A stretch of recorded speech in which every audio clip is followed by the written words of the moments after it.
নমস্কার বন্ধুরা, আজ আমি আলু বেগুনের দারুণ সুস্বাদু একটি রেসিপি করে দেখাবো।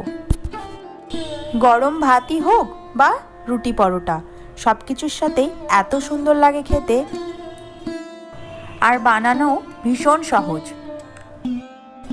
একবার কেউ যদি এই বেগুন আলুর সবজি খায় তাহলে সে সহজে ভুলতেই পারবে না। দেরি না করে চলুন তাহলে দেখে নেওয়া যাক। প্রথমেই আমি কড়াই গরম করে কড়াইতে সর্ষের তেল দিয়ে দিচ্ছি। রান্নাটা আমি সর্ষের তেলেই করছি। ফোড়নে দিচ্ছি শুকনো লঙ্কা, কালো জিরে, জিরে,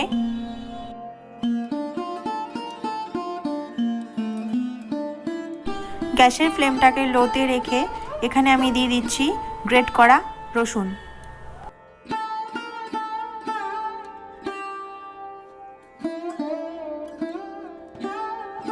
দিচ্ছি কাঁচা লঙ্কা কুচি। আমি এখানে কাঁচা লঙ্কা দিয়ে রান্না করছি, কেউ চাইলে শুকনো লঙ্কা দিয়েও রান্না করতে পারো।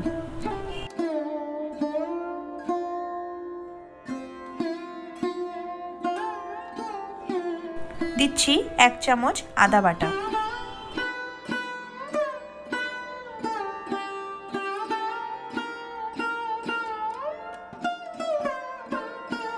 এবার দিয়ে দেব কুচি করা পেঁয়াজ। পেঁয়াজটা দিয়ে লো হিটে 1 থেকে 2 মিনিট নাড়তে হবে। এই রেসিপিতে তেলটা একটু বেশি লাগবে, তাই আরেকটু তেল দিয়ে দিলাম। পেঁয়াজটা কিন্তু খুব বেশি লাল করে ভাজবো না। এখানে কিন্তু আমার পেঁয়াজ ভাজা হয়ে গেছে। এবার আমি এর মধ্যে কিছু গুঁড়ো মশলা অ্যাড করব। দিচ্ছি ধনে গুঁড়ো, জিরে গুঁড়ো, কালারের জন্য দিয়ে দিচ্ছি কাশ্মীরি লঙ্কা গুঁড়ো, হলুদ। মশলাগুলোকে একটু কষিয়ে নিচ্ছি।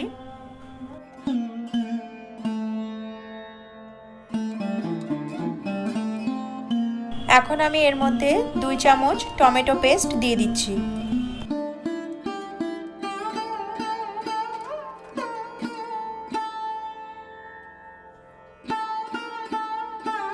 এখন আমি এর মধ্যে দিয়ে দিচ্ছি পরিমাণ মতো নুন।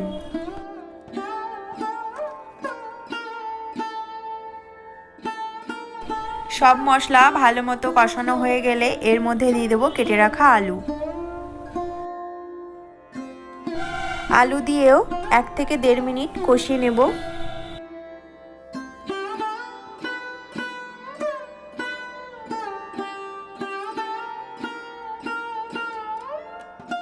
এবার আমি দিয়ে দেব কেটে রাখা বেগুন।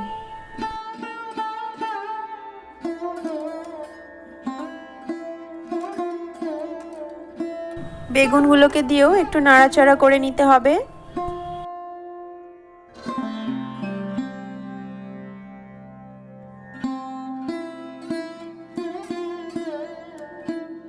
এখন আমি এর মধ্যে কিছুটা জল দিয়ে আবারও 1 থেকে 1.5 মিনিট মতো কষিয়ে নেব।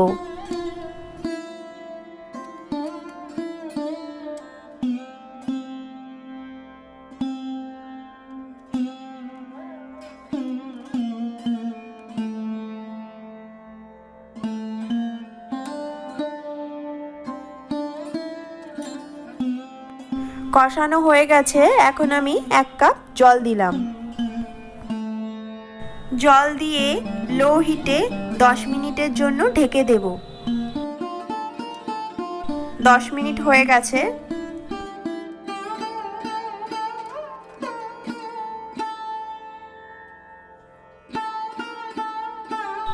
এখানে আলু বেগুন দুটোই খুব সুন্দর সেদ্ধ হয়ে গেছে।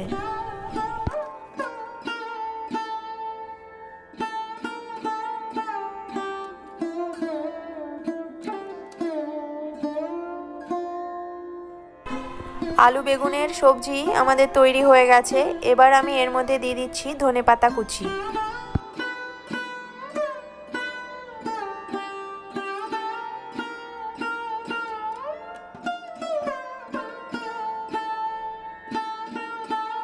সবার শেষে দিয়ে দেব গরম মশলা।